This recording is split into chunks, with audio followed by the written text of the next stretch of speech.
So I absolutely took advantage of alone time when I got out because initially it was scary. I didn't take a lot of time often to really know myself as well as I could have in the service. Just sometimes the pace was too fast, or you just get a little lethargic after long days at work. You want to go to the gym, you want to go home, drink a beer, and pass out and do it all again the next day. When I initially got out, and in that kind of pursuit of purpose, I kept relying on some of the skills I knew. I knew I could run, so I worked out often. I kept that going. And then throughout the health coaching, throughout changing schools, throughout moving, I even had one of my counselors I was seeing there kind of point out to me that like leadership, it can look very,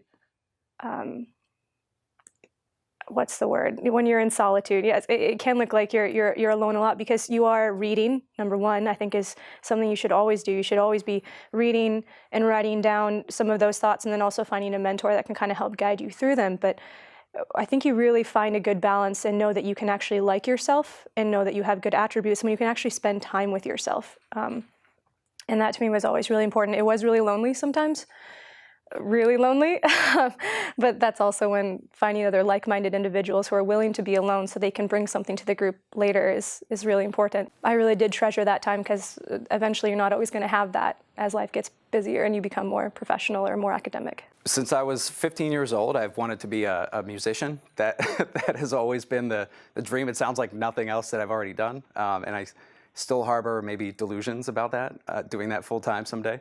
But being able to dedicate time to sit down and play the guitar and write music and record stuff and explore was such a relief and such a stress reliever and such a very valuable thing to me. And putting aside time for that every week, even though the schedule's busy and there's a lot of stuff to do, really helped me refresh. One of the other things that I've been pursuing, really more on the tech side of stuff, is some entrepreneurship. I started a business that I'm doing some freelance development for, very small business, but it's really been a great way to be able to use the skills that I've gained in a way that's kind of unchained from any other goals other than maybe pursuing the latest cool technology or working with some clients to help make their visions a reality. The entrepreneurship stuff has really given me a lot of satisfaction and job satisfaction, and I'm definitely still pursuing